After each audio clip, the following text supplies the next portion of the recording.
يصلون على النبي يا أيها الذين آمنوا صلوا عليه وسلموا تسليما اللهم صل على سيدنا محمد وعلى آله وسلم صلاة والسلام عليك يا رسول الله صلى الله عليه وسلم. بسم الله الرحمن الرحيم. إن في خلق السماوات والأرض واختلاف الليل والنهار والفلك التي تجري في البحر بما ينفع الناس وما أنزل الله من السماء من ماء فأحيا به الأرض بعد موتها وبث فيها من كل دابة وتصريف الريح والسحاب والمسخر بين السماء والأرض لآيات لقوم يعقلون. بے شک آسمانوں اور زمینوں کی پیدائش اور رات دن کے الٹ پھیر اور کشتیاں جو دریا میں لے چلتی ہے اس کو جو لوگوں کو نفع دے اور جو اتارا اللہ نے آسمان کی سمت سے پانی پھر اس سے زندگانی دے دی زمین کو اس کے مر جانے کے بعد اور پھیلا دیا اس میں سبھی طرح کے جانور اور ہواؤں کی مختلف چال اور وہ ابر جو آسمان و زمین کے درمیان پابند ہے ان سب میں ضرور نشانیاں ہیں اس قوم کے لیے جو عقل سے کام لے. بے شک آسمان جو بے ستون خیموں کی طرح بغیر کسی سہارے فضا میں معلق ہے نا. آسمان جو اللہ تبارک و تعالیٰ نے قائم کیا ہے اس کو جب بنایا تو ہر چیز کے لیے ایک قانون ہے. جیسے یہ مسجد کی چھت ہے, اب اس کو ٹھہرانے کے لیے ستون کا ہونا ضروری ہے نا, پلر کا ہونا ضروری ہے. لیکن اللہ تبارک و تعالیٰ کی قدرت ایسی ہے کہ جب اس نے آسمان کو بنایا, ہمارے لیے جب آسمان کو چھت کی شکل دی تو اس کی کمال کارخانے میں یہ کمال ہے کہ جب آسمان بنا تو اس کو ٹھہرانے کے لیے اس نے کسی سہارے کو نہیں بنایا, بلکہ اللہ کی قدرت نے اس کو ایسے بنایا کہ وہ اپنی جگہ پر قائم اور دائم ہے نا. آسمان کو دیکھیں ہے نا, جہاں بھی آپ نظر دوڑائیں گے روئے زمین پر جدھر بھی دیکھیں گے آسمان کو ٹھہرانے کے لیے کسی بھی ہے نا ستون کی آپ نشانی نہیں پائیں گے ہے نا, کیونکہ یہ اللہ کا کمال ہے. اور یہ چیز انسان کے لیے ایمان کی پختگی کے لیے ہے نا, انسان کو جو ایمان مضبوط کرنا ہے تو اس کے لیے صرف یہی ایک چیز کافی ہے کہ اگر وہ آسمان پر نظر ڈالے اور دیکھ لے کہ اس کی بنائی ہوئی چیز جو بغیر ستون کے کھڑی ہوئی ہے, اگر وہ دیکھ لے تو اس کو یقیناً پتہ چل جائے گا کہ اس کا پیدا کرنے والا جو ہے وہ کس قدر عظیم ہے, اس کے اندر کس قدر پاور ہے, اس کے اندر کس قدر طاقت ہے نا. کیونکہ یہ خدا کی ہی طاقت ہے جو بغیر کسی ستون کے بغیر کسی سہارے کے آسمان کو بنائے ہوئے ہے نا. ہر چیز کے لیے سہارا ہے, لیکن آسمان کو جب خدا نے بنایا تو اس کے لیے سہارا نہیں رکھا. یہ بھی اس کی ایک نشانی ہے. اور انسان کے لیے جو عقل مند ہے, جو عقل رکھتا ہے نا, اور اپنے ایمان کو مضبوط کرنا چاہتا ہے تو اس پر غور کرے تو انشاءاللہ اس کا ایمان صرف اسی ایک چیز کے ذریعے مضبوط ہو جائے گا. تو بے شک آسمان جو بے ستون خیموں کی طرح بغیر کسی سہارے فضا میں معلق ہے, اور زمین ایک طویل و عریض فرش رہنے کی جگہ ہے. زمین طویل کہتے ہیں لمبائی کو اور عریض کہتے ہیں چوڑائی کو ہے نا. تو اللہ تبارک و تعالیٰ نے یہ جو زمین بنائی وہ اس قدر لمبی اور چوڑی ہے کہ اس پر آپ آرام سے رہ سکتے ہیں. حتیٰ کہ اس زمین کو اس قدر اللہ نے بنایا کہ یہ ایسی نرم ہے کہ اگر آپ اس کو سوئی سے سوراخ کرنا چاہیں گے تو یہ آسانی کے ساتھ اس میں سوراخ ہو جائے گا. اور مضبوط اس قدر ہے کہ یہ بڑے بڑے پہاڑوں کو اپنے اوپر تھامے. تو یہ بھی ایک اللہ کی نشانی ہے نا. تو زمین ایک طویل و عریض فرش رہنے کی جگہ, نرم ایسی کہ سوئی سے سوراخ بنا لیجئے, اور سخت ایسی کہ پہاڑوں کو سینے پر لیے ہوئے ہے. بے شمار خصوصیت کی حامل کی پیدائش میں اور رات دن کے الٹ پھیر میں, رات و دن ایک دوسرے کے تعاقب کرنے ہے نا. رات دن اللہ تبارک و تعالیٰ نے اس کو بھی بنایا ہے انسان کے لیے. جیسے آپ دیکھیں کہ پہلے رات ہوتی ہے، پھر سویرا اس کا پیچھا کرتا ہے نا. ایسا ہی ہے نا کہ رات کے بعد پھر سویرا ہے، سویرے کے بعد پھر رات ہے. یعنی ایک دوسرے کے تعاقب میں، یعنی ایک دوسرے کا پیچھا کرتے ہیں، ہے نا. اور یہ آپ دیکھیں یہ تمام چیزیں جو بنائی ہیں نا، یہ اللہ تبارک و تعالیٰ نے صرف ایک مخلوق کے لیے. کس کے لیے؟ اشرف المخلوقات کے لیے، ہے نا. اگر انسان اتنی نعمتوں کے بعد بھی اگر اپنے خالق سے، اپنے پیدا کرنے والے سے دشمنی رکھے، ہے نا، اس کی نافرمانی کرے، اس کے ساتھ کسی کو شریک کرے، تو یہ انسان سے بڑھ کر کوئی اور جانور نہیں ہو سکتا، ہے نا. کیونکہ جو 4 پگ والا جانور ہے نا، وہ بھی اپنے معبود کو پہچانتا ہے. وہ بھی کسی غیر خدا کو خدا نہیں بنایا ہوا. وہ بھی جانتا ہے کہ ایک خدا ہے اور اس کا ایک محبوب ہے جو خاتم النبیین ہے، وہ رسول اللہ صلی اللہ علیہ وسلم. انہیں یہ بھی معلوم ہے، لیکن انسان اس قدر گر چکا ہے کہ اسے اپنے ہوش و حواس کھو بیٹھا ہے کہ وہ اپنے معبود کو ہی بھولا چکا ہے نا. تو اگر وہ عذاب نہ دے تو پھر کیا کرے؟ لیکن یہ رسول پاک صلی اللہ علیہ وسلم کی برکتیں ہے کہ آپ اس دنیا میں موجود ہے، جس وجہ سے انسان کو یہ مہلت ملی ہے نا. تو اب انسان کو چاہیے کہ وہ کیا کرے؟ اپنے آپ کو ان غلط رواجوں سے، ان غلط فہمیوں سے، ان غلط طریقوں سے دور رکھ کر اپنے حقیقی معبود کی طرف چلائے. نرم ایسی کے سوئی سے سوراخ بنا لیجئے اور سخت ایسی کے پہاڑوں کو سینے پر لیے ہوئے ہے. بے شمار خصوصیتی حامل کی پیدائش میں اور رات دن کے الٹ پھیر میں، رات دن کا ایک دوسرے کا تعاقب کرنے، رات کی تاریکی اور دن کی روشن رہنے اور مختلف موسموں میں دنوں کی ایک دوسرے سے کم زیادہ ہونے اور گردش لیل و نہار، لیل اور نہار یعنی دن اور رات. اب دیکھیں کہ جس طرح موسم بدلتا ہے نا، اسی طرح دن کے اندر بھی تبدیلیاں ہے نا. گرمی کے دنوں میں دن لمبا رہتا ہے اور رات چھوٹی ہو جاتی ہے. اسی طرح جب سردی کے دن آتے ہیں، ٹھنڈی کے دن آتے ہیں، تو دن کیا ہو جاتا ہے؟ چھوٹا ہو جاتا ہے اور رات لمبی ہو جایا کرتی ہے. تو یہ بھی ایک خدا کی قدرت کمال ہے نا.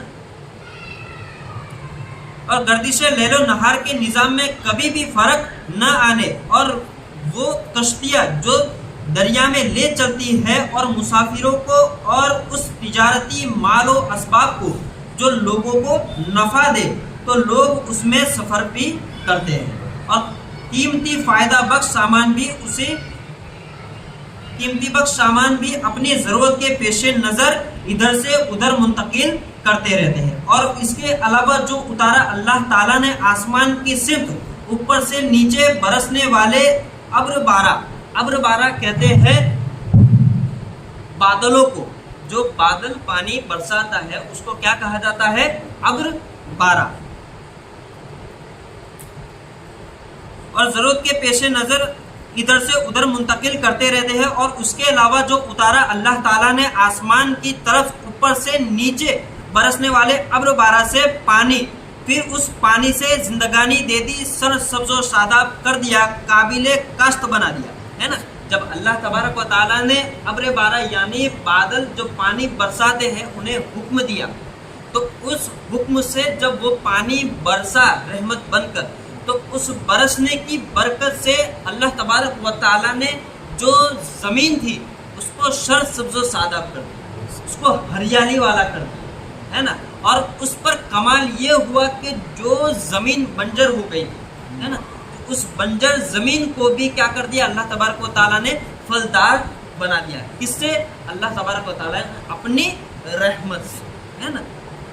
اور زمین کو اس کو مرجانے، خشک و بنجر اور ناقابل کاشت یعنی جو کھیتی کے لائق نہ ہو، ہے نا، ناقابل کاشت ہو جانے کے بعد اور پھیلا دیا اس زمین میں پرند چرند درند، وحشی گھریلو صحرائی اور دریائی، ہے نا.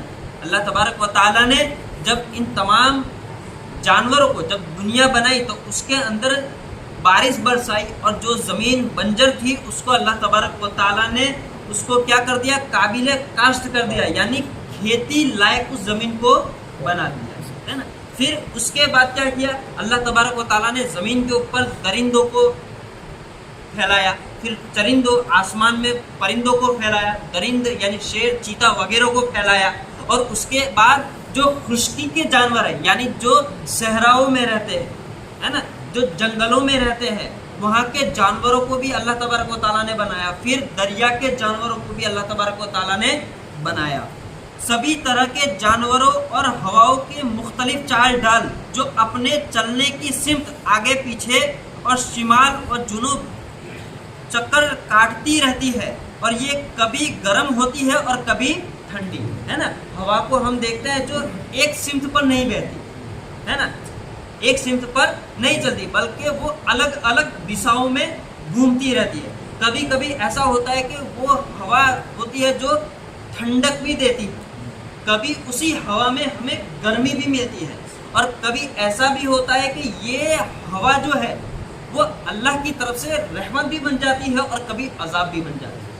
آپ دیکھیں پچھلی امتوں میں امت ایسی بھی گزری ہے کہ یہ ہوا ہی ہے جو اس امت کو جو اللہ کی نافرمانی کرتی تھی, اس کے رسول کو ستاتی تھی, اس کے رسول کے اور خدا کے احکام کو نہیں مانتی تھی, تو یہی ہوا ان بندوں کو کیا کرتی تھی, آسمان میں اٹھا کر ہوا میں لے جایا کرتی تھی, آسمان میں اٹھاتی تھی, اور آسمان سے ایسے پھینکتی تھی جیسے اگر کھجور کا درخت ہے اور کھجور کے درخت پر سے جب کھجور گرتی ہے تو کیسے ٹپ ٹپ گرتی ہے نا, اسی طرح یہ ہوا ان قوموں کو آسمان میں لے جاتی اور آسمان سے اسی طرح کھجوروں کی طرح گراتی, ہے نا. تو ہوا کو بھی اللہ تبارک و تعالیٰ نے یہ پاور دیا, اور یہ ہوا بھی کس کے تابع ہے, اللہ کے تابع, ہے نا. کیوں, کیونکہ یہ بھی مخلوق ہے خدا کی, اور یہ اپنے حقیقی مالک کو پہچانتی ہے, اور یہ اسی کے حکم پر پرواز کرتی ہے نا. تو کبھی خشکی, کبھی تری, اور کبھی درختوں کے لیے بار آور ہے. بار آور یعنی برسات برستی ہے تو اس سے پھل جو لگتے ہیں اسے کہا گیا ہے. اور کبھی ان کو ثمرات سے محروم کر دینے والی, یعنی جب ہوا تیز چلتی ہے تو تیز چلنے کی وجہ سے جو پیڑوں پر جو پھل لگے ہوئے رہتے ہیں نا, تو ان پھلوں کو بھی گرا دیتے ہے نا. اور کبھی باعث رحمت اور کبھی عذاب بن جانے والی ہے.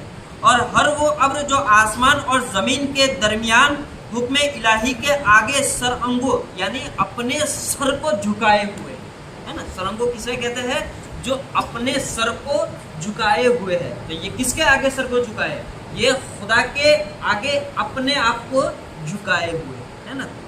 اور وہ ابر جو آسمان اور زمین کے درمیان حکم الہی کے آگے سرانگو اور مشیت خداوندی کا پابند ہے. جدھر جانے کا حکم الہی ہوتا ہے وہ ادھر ہی جاتا ہے نا.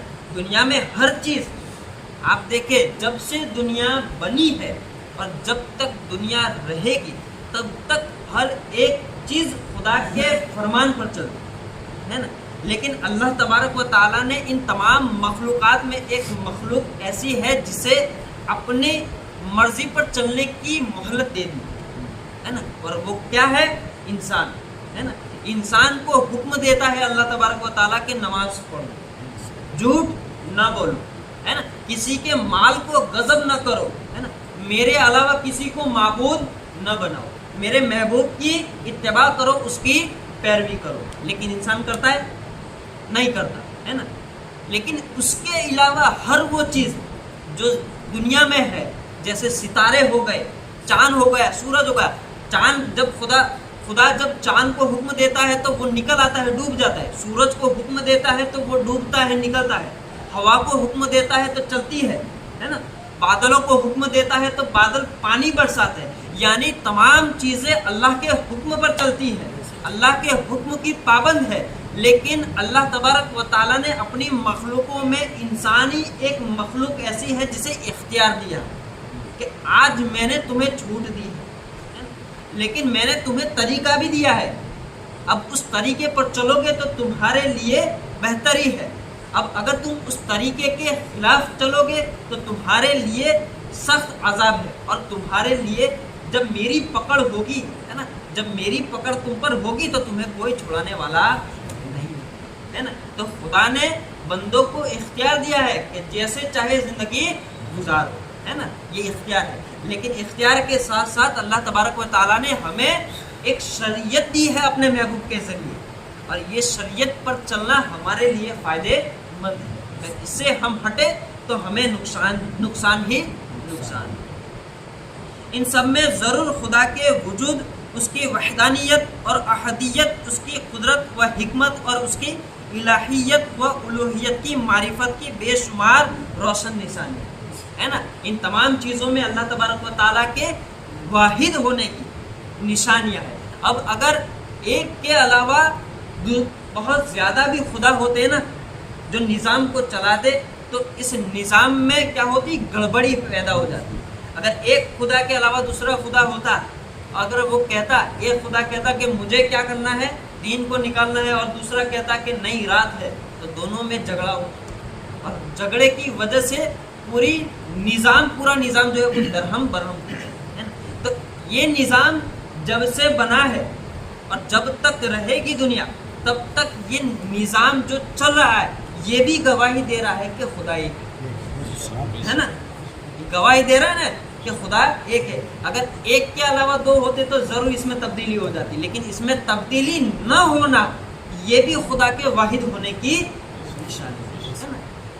تو اب وہ لوگ جو ایک خدا کے علاوہ بہت سے خدا بنا بیٹھے ہیں، اب ان کو اس نظام عالم سے سیکھنا چاہیے ہے نا، اور اپنی عقل کا استعمال کرنا چاہیے کہ جب اگر ایک کے علاوہ بہت ہوتے تو ضرور اس میں فساد ہوتا، لیکن فساد نہیں ہے، اس کا مطلب ایک ہی ہے جو پورے عالم کو چلا رہا ہے نا. تو یہی ہمارے لیے کافی. لیکن افسوس یہ لوگ کیا کر بیٹھے ہیں، اپنے حقیقی مالک کو بھلا کر بہت سے مالک بنا بیٹھے ہیں، اور یہ ان کا اپنی جانوں پر سب سے بڑا ظلم کرنا نشانی ہے. مگر سب کے لیے نہیں بلکہ اس قوم کے لیے جو عقل سے کام ہے نا. خدا نے فرما دیا یہ نشانیاں ہے سب کے لیے، لیکن بہتر کس کے لیے ہے، جو عقل سے کام لے. اور جس نے عقل سے کام لیا اس نے راہ ہدایت پا لی. بہت سے ایسے ہیں جو ریسرچ کرتے ہیں، ایک پورے عالم کو دیکھتے ہیں، اس پر غور و فکر کرتے ہیں، اور خدا کی نشانیوں سے بھی اپنے آپ کو صحیح راستے پر لے آتے ہیں. لیکن افسوس ہے ان کے لیے جو اس کو ابھی تک سمجھ نہیں